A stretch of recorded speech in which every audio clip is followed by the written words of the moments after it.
right, everybody, we got a very special guest for you all this week. I want everyone to welcome technically back to the show, Mr. Judah Radd. What's going on, Judah? Hey, what's up, man? Good to talk to you.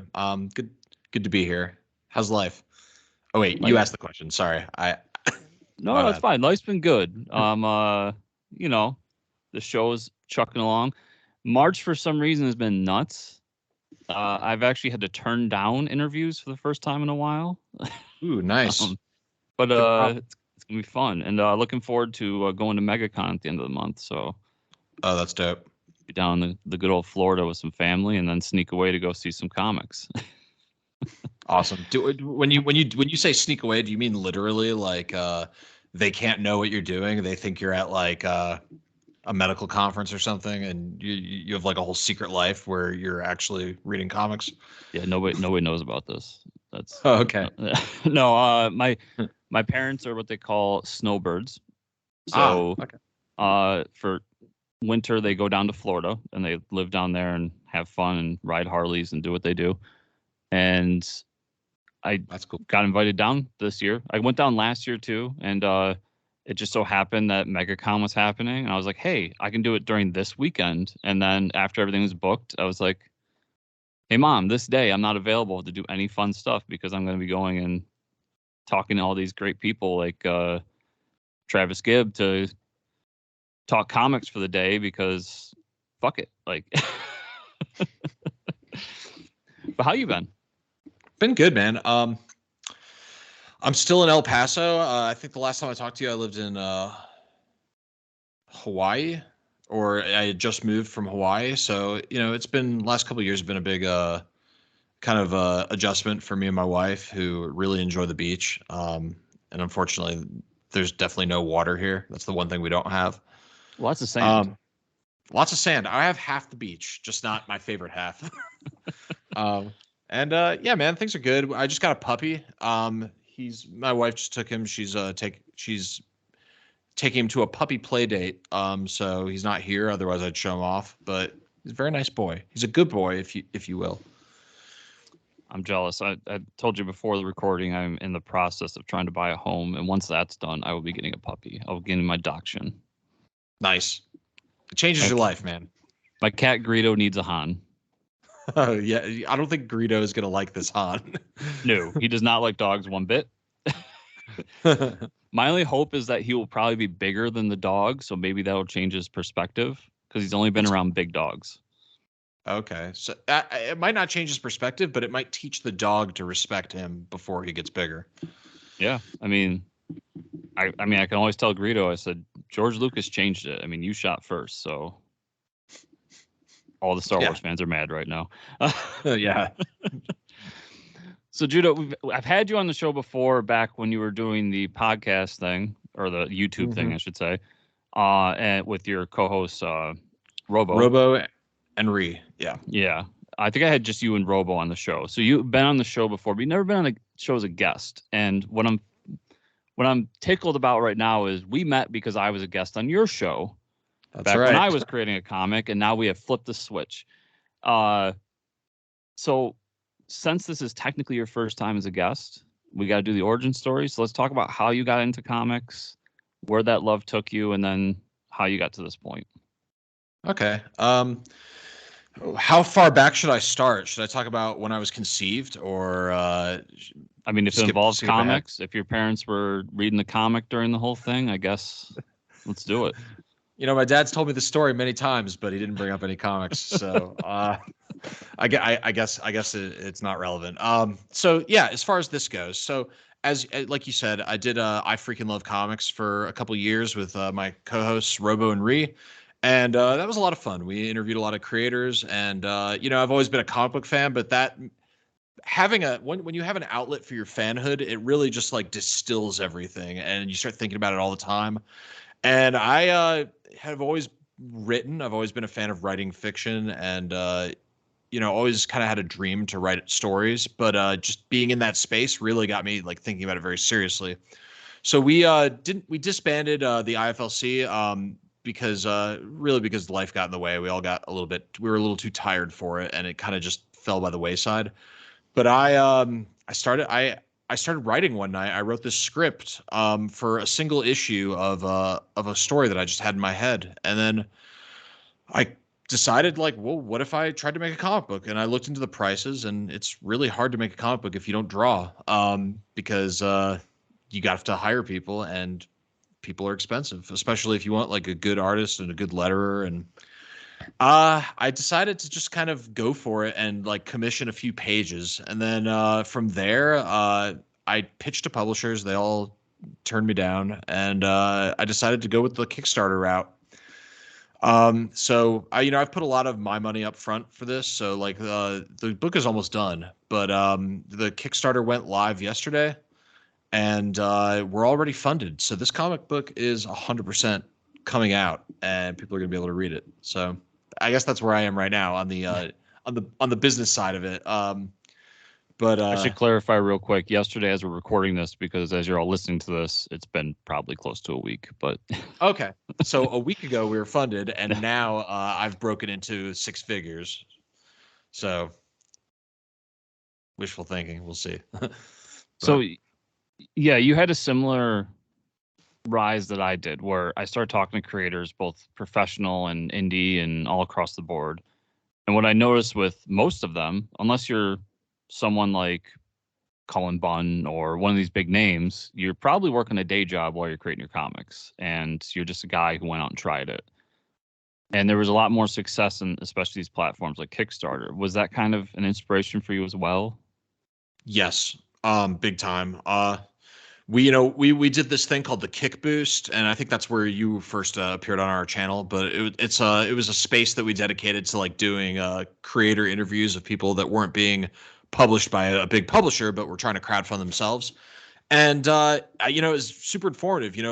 As a podcaster, you ask a lot of the same questions, and you kind of in your head sort of start to aggregate the data or the answers that people are giving you, and start to form a narrative of how it works. And after a certain point, like I felt like I had, just by talking to these people every week, had learned quite a bit about the process, and like had an idea of like what it would take for me to actually make it happen. Yeah, that's kind of what came across my mind was like, I mean, like I said, some of these people are still working day jobs, so it's not like I have to quit my job to do this. I know so many people even people that were published by fairly mid-range, comic publishers who I thought were like, wow, like these are writers that I really enjoy and I get their stuff when they come out. And then I find out like they're still driving a truck after or during the day, or they're still doing whatever during the day like I am. So that was the biggest inspiration for me, was like, wow, a normal person can do this. It just requires a lot out of them. Yeah, but it's doable. Yes. And yeah, that's another thing you mentioned that was something I learned in my process too, was to be a writer in this space is very tough, because basically financially you hold the burden. And did you know that, like, when you were doing this, was there that fear, like, I'm going to dump, I don't know how much you dumped, but we'll just say thousands, because that's how much I dumped into this thing, and like I could just be throwing away thousands of dollars to try this? Yeah, 100%. And that was, it's almost like when you go to Vegas, if you take out $100 and you kind of write it off in your mind, like I'm going to lose this money, then you have a little bit more fun, because you already know like the chances are you're just going to lose it. So you can go play some blackjack, try to extend it as long as you can just to have the experience, but it's going to go. So like I had already kind of made peace with it as a loss, if that makes any sense. But like, what I was telling myself is like, this is what you've always wanted to do, so you owe yourself at least one try, and that was kind of how I went about it. I did have the fear, like I didn't want to fail, I didn't want to lose all the money, and like, have nothing to show for it. But the way I kind of made peace with it was just, I'd be much angrier at myself if I felt like I never made the earnest attempt to do the thing that I wanted to do. Yeah, I go back to, I don't know if you know the musician Frank Turner, kind of a punk folksy songwriter, but he has a song called Eulogy, and at the end of it, it said, when I take my last breath, at least I'll be able to say, at least I fucking tried. Right. And I've taken that to the grave. Like, I will take that to the grave. At least I fucking tried. Yeah. When you talk about risks, trying something and failing is a risk, but not trying something is an even larger risk. If you think about the minutes of your life as currency, you're losing minutes of your life every second, or you're losing seconds of your life every second. Fuck that up. But it's not doing something is just as much of a choice as doing something, and sometimes the consequences are even graver than the doing, I guess. Yeah, growing up watching my father go to a job he fucking hated every day of his life, just to help me be a little punk kid being like, I want Final Fantasy IX, Dad. Like, and he never did those things. And I remember when I first talked about doing it, and I'd love to know if you had a similar situation with your family. When I first started doing this, and then decided I was going to make a comic and doing all these other things, and my dad was just like, fuck it, do it. Like, you don't know what's going to happen.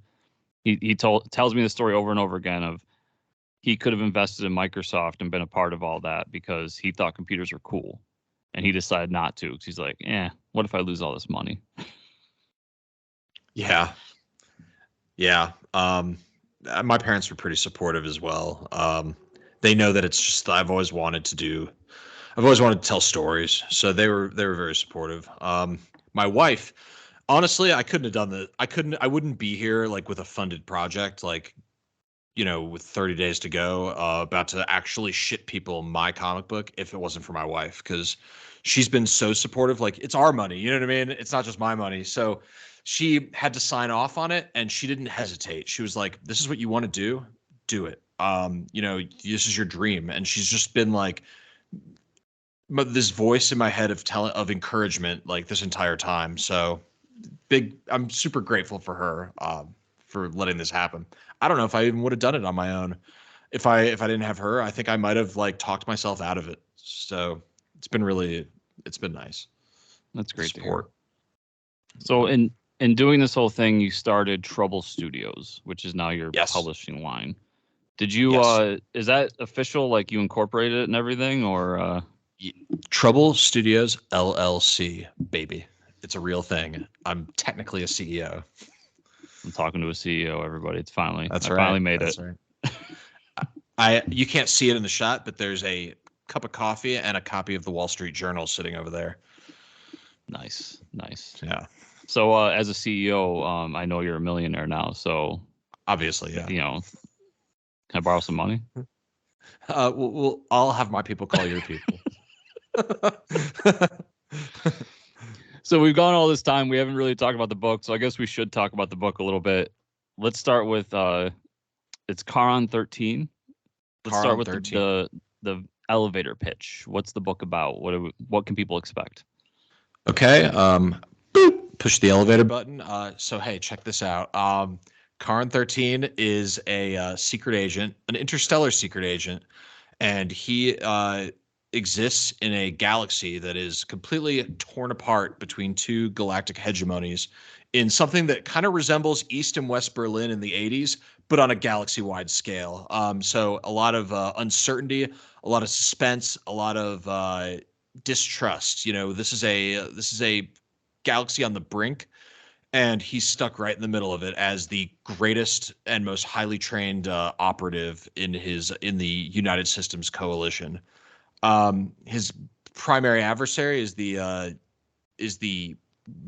Galactic Mining Federation, and they're completely fascist, and they've been sort of like treating the colonies throughout the galaxy as like their own personal like slave. Like, they've been enslaving people and shaking them up and extorting and basically really throwing their weight around. And so he's trying to support his side. He's fiercely loyal to the United Systems coalition. The big fly in the ointment is that there's an ancient alien device called the Eternity device that someone found on a asteroid, and it's powerful enough. Just the amount of inert power that it contains it could completely change the balance of power. Whoever possesses it and is able to actually wield its power appropriately could dominate the galaxy. But nobody really knows what it is, and that plays a huge part in the later stories. In this first issue, you're going to meet the main character, Charon 13. You're going to see him. You're going to see him, what he does, and what kind of world he lives in. If you've ever watched like an old Bond movie, there's a scene, like a kind of Bond scene, followed by the song, and then there's the movie. And this first issue is kind of like that scene of, we're dropping you right into the mix, and you're gonna go head first into like this character and this story. So everyone out there, Judah knows. Well, first of all, Judah and I have very similar tastes in comics. So I knew as soon as I found out you were making a comic, it was probably gonna be up my alley.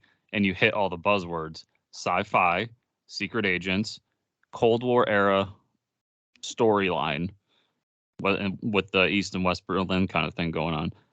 All these things are basically right up my alley. I hope you like it. And hey, if anyone ever played the game Mass Effect, I drew a lot of kind of aesthetic inspiration from that and a lot of world building inspiration from that. And then there's the obvious influences. Like, you're gonna pick it up and right away you're gonna be like, oh, he likes James Bond. Oh, he likes Star Wars. You know, you're gonna see these things. But I do my best to defy the tropes that sort of come, like, recognize, defy, and even play off of some of those tropes. Like, James Bond is cool, but James Bond is not a character. He's a collection of tropes and ideas. You know, he's more of like a vehicle for certain feelings that you get watching a James Bond movie. Charon 13 is a person. Charon 13, unlike Bond, isn't always sure of himself, doesn't always win, and doesn't stay the same. You watch a Daniel Craig Bond or a Sean Connery Bond or a Roger Moore Bond or the best Bond, George Lazenby. You're gonna you know what you're gonna get, because he's the same thing. You know, Bond doesn't learn. Bond just remains the same. Charon 13, he's gonna go through a lot of shit. He's gonna go through a lot of character development, and he's not gonna be the same guy at the end of this series as he is in this first issue. Yeah, Bond's a male fantasy. That's right. All Bond is. And I love Bond. Like, I read the Bond comics. I love the Bond movies. Bond is one of my favorite of all time. And that's part of the reason. He's the ultimate male fantasy. And the thing is yeah, he was the guy before the tropes were a thing. So he created the tropes. Created the tropes. I was going to say, with your influences, I know one thing that we share in common as well is our love for Marvel cosmic universe. Mm-hmm. You more on the Silver Surfer side, me more on like the Annihilation, modern Guardians of the Galaxy side. I like that stuff too, for sure. Yeah, I know you're way more of a Silver Surfer guy. So how much of that comes into your space universe, your sci-fi? Not as much as you would think, given how much I love the Surfer. Really, not so much. The space side of it, without giving any really, really, really big spoilers, this, when it comes to the world building, I really wanted to keep it as grounded as I could in this setting. So you almost think of like The Expanse, where, yes, it's sci-fi and yes, everything happens in space, but I'm trying to keep it like almost at the ground floor level of like, the technology could exist. The things people do are things people might do, but then in my third act, so I have 15 issues planned, broken up into 3 arcs. In my third act, I discard that. And what this we go through almost a genre change where, you grounded sci-fi. Oh shit, now it's a Lovecraftian existential dread story. With a scope that's literally unfathomable to the pathetic human brain that we're all born with. You know what I mean? Mm-hmm. So it's going to be a lot of fun to get to that point. Hopefully people keep backing these projects so I can get to that point. But you're not going to see any aliens in issue 1. That's a disappointment. No aliens, and you're not going to see any superpowers in issue 1 either. So I guess my next question was just answered. you plan on 15 issues. So have you written that far out, or have you outlined that far out? Scripted. 15 issues scripted. Although scripted is a loose term, because since I got funded, I've been taking another look at issue number 2, and I've already made a lot of changes. So it's you know how it is as a creator. You're never happy about it the next time you look at it. So like I was happy with it when I wrote it, and then the next day I looked at it and I was like, ugh. And then over the months, I've been consistently making changes. So what I have scripted might not be what eventually happens, but I do have a beginning, middle, and end to this saga. Well, did you come across when you were getting pages back that the artist was doing things that changed the stories? Maybe not the story, but some of the events of the story as well. Yes, but in a good way. Yeah. The artist Alessandra Imperio, she's based in Italy, and she's very intuitive. You might have seen her. She did a graphic novel for Caliber called Core's Land, and then more recently she just did a Kickstarter campaign called The Republic, and it got fulfilled a couple months ago, and it's a beautiful book. Really good. But she's really helped me with the world building, because when you're talking about world building in a comic, a lot of what you're seeing, a lot of what that world building is something as simple as these drinks are being served by a robot, and this is the model of that robot, and now whenever drinks are being served, that's the robot. Like a lot of like the consistency of the universe and like the way stuff works. There's a scene, using movie talk, there's a page where he discards his spacesuit and changes into almost like an evening formal wear because of the mission that he's on.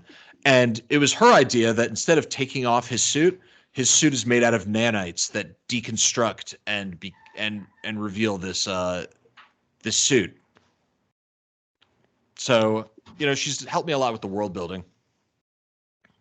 Yeah, I found that with artists too. Like whether it's something for the show or something for a personal project, it's like they send me something that's way better than what I thought of. I'm like, oh shit, now I need to change this down here to make up for that.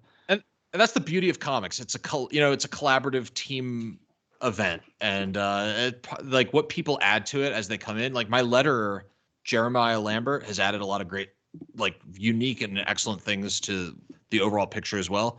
What everybody pitches in is what makes it such a great thing.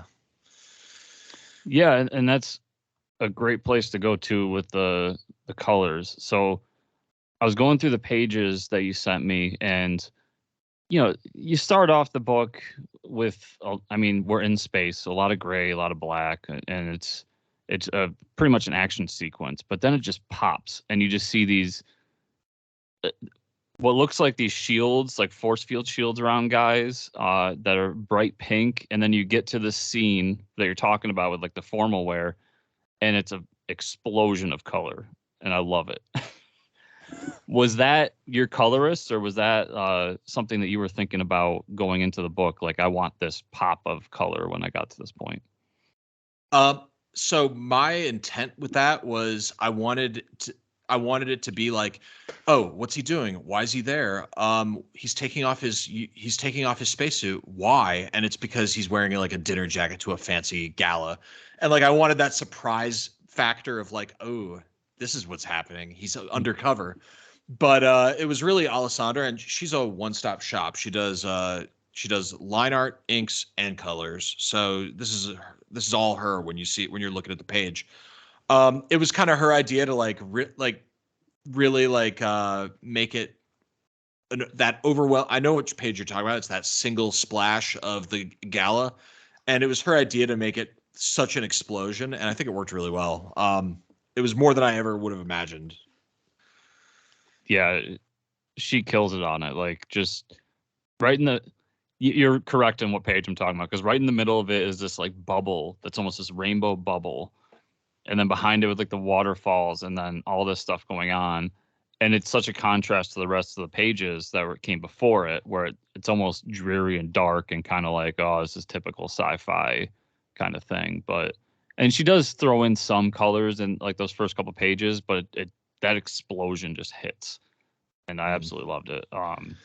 Yeah, I absolutely love hearing you talk about it. I'll be honest. Like that's like the best part of everything. Like when it comes down to it, like you make the comic and you see the artwork and all these steps are great. And then you fund the project and that's great. And like, but the really like the big payoff, like the carrot is people see it and then they express what they like about it. And it's the stuff you were like wanted them to like about it. And that's like overwhelmingly satisfying. So moving on to the campaign, we talked about at the beginning. You are funded, day one funding. Congratulations on that. Thank you. You've almost doubled the funding already, and I haven't looked. Oh, yeah, wow. Sitting at it right now. Mind you, everybody, it's probably more by the time you're listening to this, but we're sitting at 2,800, and your initial goal was 1,500. So you've got all these different pledge tiers you can go to, and I always like to jump around them and see what you got. And you kept it kind of simple, which, especially for a first timer, I think is smart. It's basically just here's cover 1, here's cover 2, here's a digital version, so on and so forth. Can you talk to your thought process going into this and why you didn't try to do some extravagant thing and why you wanted to keep it simple? Well, I backed a lot of Kickstarters. I've backed too many Kickstarters. Like I probably go to Kickstarter for comics more than I go to a lot of other publishers these days. Yeah, I think we're both super backers. Yeah, yeah, definitely a super backer. So I think about like what I want to see, and whenever I open up a Kickstarter for a project that looks cool, or it's from someone I know, or it's just I'm sold on the pitch, I look at the tiers and I'm like, okay, scroll. Where do I get a physical thing? You know what I mean? I can't read a digital comic. You know what I mean? Like it's just not the style I like. I like holding a piece of paper. So I wanted to have, maybe 2 digital options because I wanted it to be accessible to people who do that. And I wanted it to be cheap. So for $5, someone can read this comic, and and really people reading is the thing I care about the most. And then I wanted the $10 physical copy. Seems like the standard that I appreciate the most when I look at other people's Kickstarters. I did get some cool things to kind of like sweeten the deal for the higher tiers. There's like poker chips and stickers, and this trading card is actually a stretch goal that everybody gets now. So like I did throw in some kind of neat stuff that I thought was cool, but for the most part, what I really cared about it was just making it simple, accessible, and people don't have to read too much stuff to figure out what they want. Yeah, I mean your largest tier is the $60 tier, which basically just gets you everything you just mentioned, plus some prints, which you have some really cool prints to go with this as well. Some beautiful prints. Dakota Alexander, who check out his Etsy, Drums of the Serpent, because this dude is fire. But he did this for me for my project. And then there's what I like to call the cinematic variant, which is this one right here. It looks like a movie poster. And I love it, by the way. Like I love this. That's my favorite too. Yeah, I would back this in a heartbeat if I saw it. And I'm not just blowing smoke up my own ass. I'm saying like his work is awesome, and I really like what he brought to this. So, keeping it simple, the $60 tier gets you a lot of stuff. I just nobody knows me. Maybe people who watched IFLC know me, and my friends know me, and my family knows me, but in the wider scene, nobody knows who I am. So I'm not banking on my name. You know what I mean? I don't expect people to shell out $80. I don't really expect people to shell out for a lot of people have gotten the $60 tier. I'm honored and humbled by that, but I don't expect people to spend that kind of money on someone they don't know. I expect people to try out the $10 tier or the $5 tier, So that was kind of where my focus was, and I didn't want to make it prohibitively expensive to get all the stuff. Yeah, which is a big thing I've been talking a lot about with Kickstarter with people is, no offense to anyone out there, but who thinks that somebody's going to spend $20-$30 on a 22-page comic? Like, no way. Like, honestly, 10 is a lot, but 10's been pretty standard across Kickstarter, and there's a reason for it. And I've, as you have as well, I've grown to learn what Kickstarter is and like why it works for comics. And the $10 is kind of like somebody who wants to jump in on something new and say like, I was here first and I got this thing. So that is kind of, in my opinion, your limit with things. Yep. But yeah. I don't know if you had anything to add to that, but Oh no. I agree. I completely agree. So I guess since you are past your goal, and like you said, you were not expecting to do it so fast, you even flew past your stretch goals. So everybody's getting that trading card you just showed, PDF of another book, I'm assuming by a friend. Last Eight Winter Strand. Yes. And then a new sticker to come with it as well. Have you thought past? I mean, I know you probably weren't even hoping you're going to get to 2,000, but now you're like, oh shit, I need more stretch goals. Have you thought what's going to be next for stretch goals? I've been thinking about it all day. I was not anticipating getting to this point. So as far as stretch goals go, I've been looking at options. Earlier today, I was looking at pins. There's going to be something else. The backers deserve more stretch goals, and I'm going to provide it to them. I just need to figure it out. I did not plan this far ahead, which is surprising because I thought that I was so well prepared, but I just did not prepare for people to actually want to back my project. That was the one thing that I was not anticipating. So, I'll keep you all posted on those stretch goals. Well, I'll say to everyone out there, if anyone wants to go down this path and wants to do things, whether it be YouTube or comics or whatever, one thing I've always been jealous of you is that you have mastered the social media hype phase. Like, I am so bad at social media and being on it. And I watch you, and you've been pushing this book for months now and just getting the hype going. So it makes sense to me that you got to here, that day one you were funded, because you always do such a great job of it. Thank you. It means a lot. It doesn't feel like it's doing, like, in the moment, it feels like, 4 people liked this post. One of them was the letterer, one of them was the artist, one of them was my dad. It doesn't feel like successful social media, but I guess it did help. I just wanted to kind of create a brand around it before it launched, and that was just trying to post regularly, posting the art that I have. I have 6 finished pages that are lettered right now, and I have most of it, the line art done. And I kind of, in the back of my head, was thinking, are people sick of seeing the same 5 images from my comic yet? So. No, because the algorithm only shows it to them every so often. Everybody needs to remember that. I want to end with the big question. I saw on Twitter, and I don't know if you answered him or not, but Joshua Dysart, somebody who we both mutually know through our different endeavors, asked a question. So I need to ask it for my audience as well to see if everybody can get an answer from you. Do they need to read Charon 1 through 12 to understand this book? There is no Charon 1 through 12. Charon 13 is 13 among a select group of special operatives. I think I humorously answered him. I said something like, in 20 years, when the technology catches up, we'll make 2. What's the word for a 5-movie series? Or 6? I don't know. I don't know. I mean, it's supposed to be a Star Wars joke. I don't know if it landed. I don't think it landed. But yeah, no, people don't have to read Charon 1 through 12.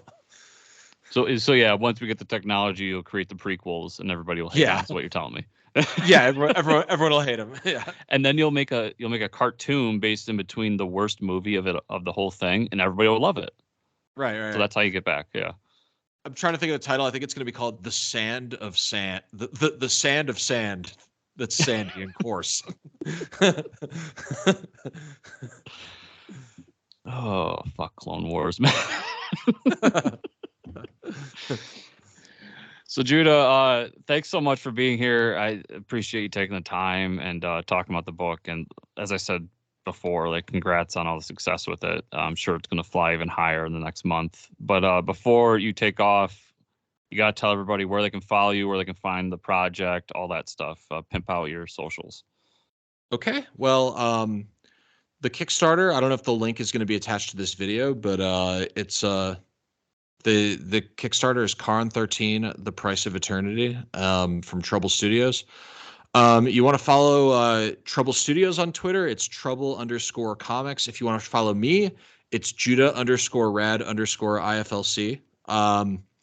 If you want to find me on Facebook, I'm the only Judah Radd on Facebook. Yeah, so my Instagram is Trouble_Studios.